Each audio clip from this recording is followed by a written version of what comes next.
Sophie's Squash by Pat Zeitlo Miller and Ann Wilsdorf.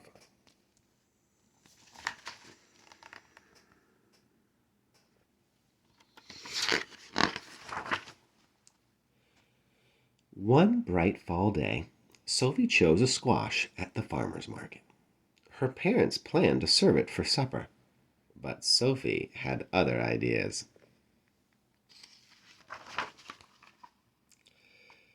It was just the right size to hold in her arms, just the right size to bounce on her knee, just the right size to love.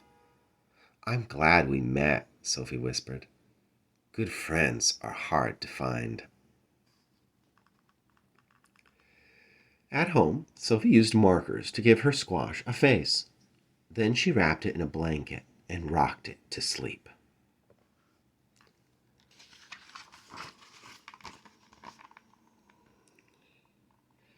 When it was time to make supper, Sophie's mother looked at the squash. She looked at Sophie. "I call her Bernice," Sophie said. "I'll call for a pizza," said her mother.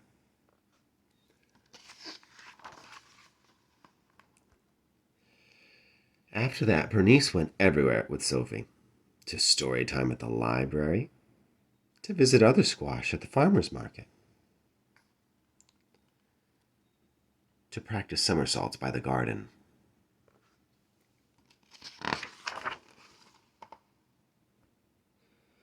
Every night, Sophie gave Bernice a bottle, a hug, and a kiss. "Well, we did hope she'd love vegetables," Sophie's mother told her father. "Shh," Sophie said. "Bernice is sleeping."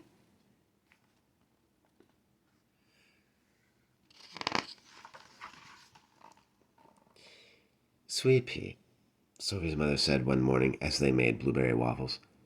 "Bernice is a squash, not a friend.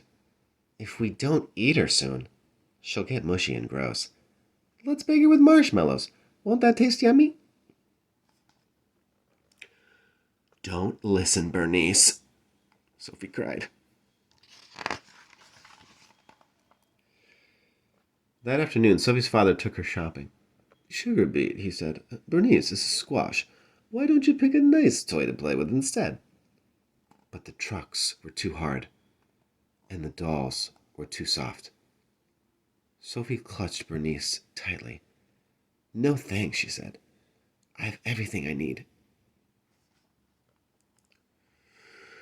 After supper, Sophie's parents called a family meeting. Bernice napped in Sophie's lap.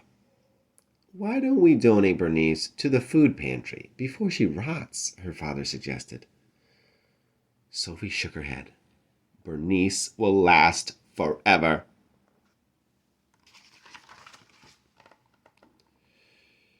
"Bernice seemed a little blotchy," said Sophie's dad on the way to the library one day. "She looks perfect to me," Sophie replied. At story time, some kids pointed and stared. "What's that spotty thing?" a boy asked. "Her name is Bernice, and she's a squash," Sophie said, "with freckles." "Maybe Bernice should stay home next time," Sophie's mom suggested. "Why?" Sophie asked. "She wasn't the one being rude."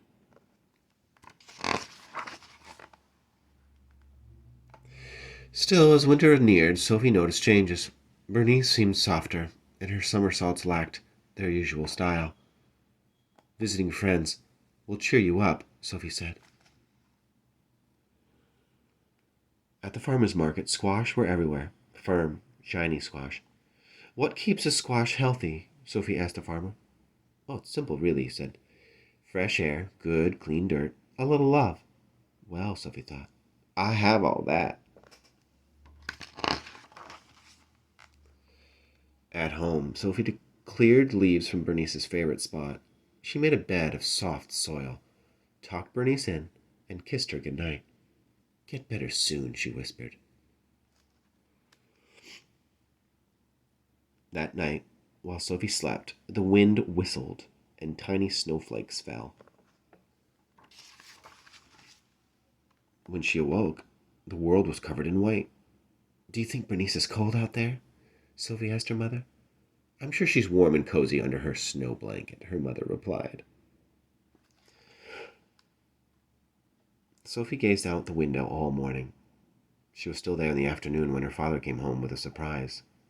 You need a new friend, he said. Meet Ace. Ace was nice, but boring. He just swam around and around in his bowl. But during the long winter, Sophie discovered that Ace was a superb silent reader who did fabulous flip turns. And he always listened politely when she talked about Bernice. Bernice was great at keeping secrets.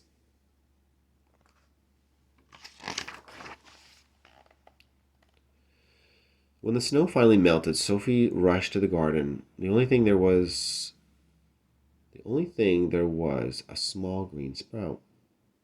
The only thing there was a small green sprout. What if they? The only thing there was a small green sprout. I don't know. It looked strangely familiar. Bernice, Sophie said, how was your winter?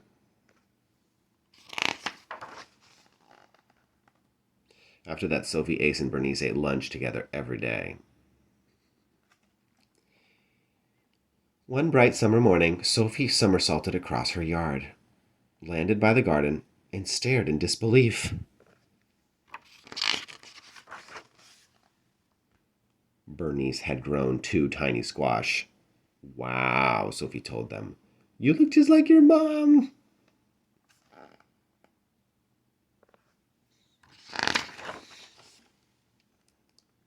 Soon Bonnie and Baxter were just the right size for Sophie to hold in her arms and bounce on her knee.